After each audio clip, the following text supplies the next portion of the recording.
The Year of No Mistakes by Kristen O'Keefe Aptowitz.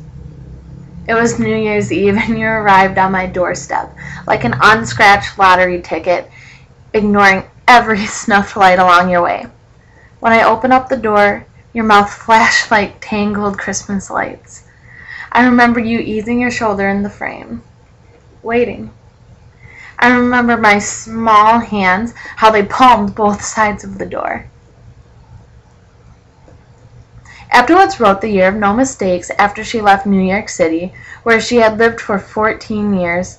Along with this readjustment, these poems chronicle the slow end of a 10-year personal relationship.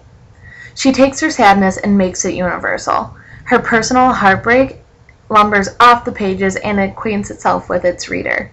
But Aptowitz also adds humor and grace to what can be a horrible tangle of a time for anyone that's going through it. The Year of No Mistakes is divided into 7 chronicles.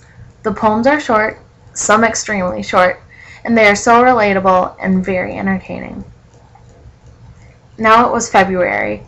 After I drank coffee and you drank wine, and the beautiful waitress left without giving us forks, so here we are eating cake with our fingers. After winter threw a glass of ice at our faces, and we pulled our coats tight against our bodies and let the wind push us into each other on the street.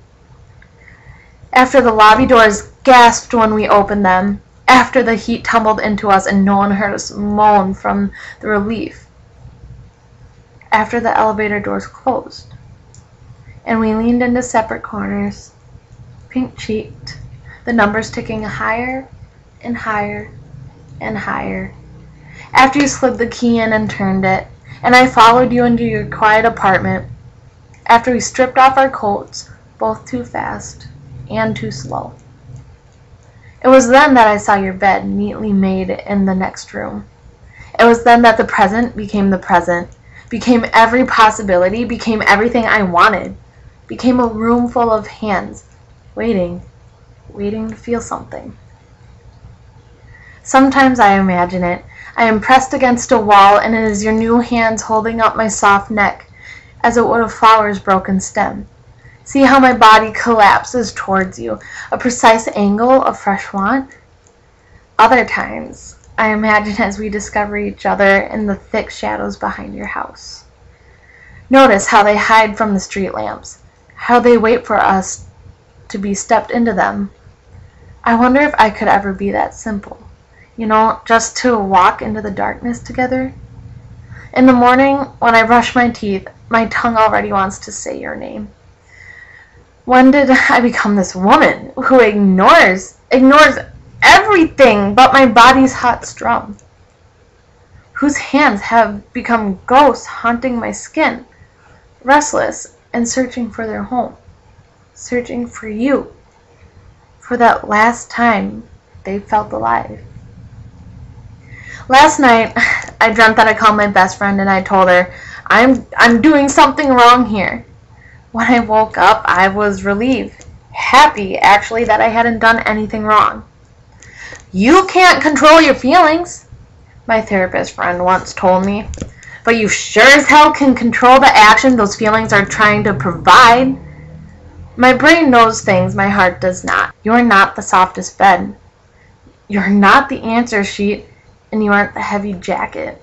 You are not the door prize I get to win for the most busted up heart. You are not my next morning, so you sure can't be my night before. You are not a metaphor that can work. So, I have to let you go. Let you go because I need to have my thoughts be about anything else. The thick oatmeal of regret I still eat for breakfast, the sputtering welting which coughs from my engine, the mirror I can't stop looking at. So desperate. I am so desperate. I just want to see something else. More beautiful women have loved you, more talented. Poems about you have already been written by better hands. I can't help but cover up my bare skin. I flee. I am not enough for your love. My lips are attached to a nervous face. My no is always quicker than my yes. I want to touch you so badly, but I don't know how to even reach out. I'll never know how to say it, how sunk I am in this love for you, how salty, how sweet. I didn't know there's this one in me, the outline of your knuckles in the silver light, your thick wrist, the swell of your forearm, and all of the effortless heat you shed. I didn't know that the desire would break through me, wave after wave after wave of it, pounding and sudden. I worried that you'd turn to see if that I wanted to have you pin me in the dark, to be held down by you, to have all this hunger rise to my surface and to have you waste it. The sound of you unbuckling your belt became my favorite song. How I couldn't get it out of my head, sung it face down into my pillow.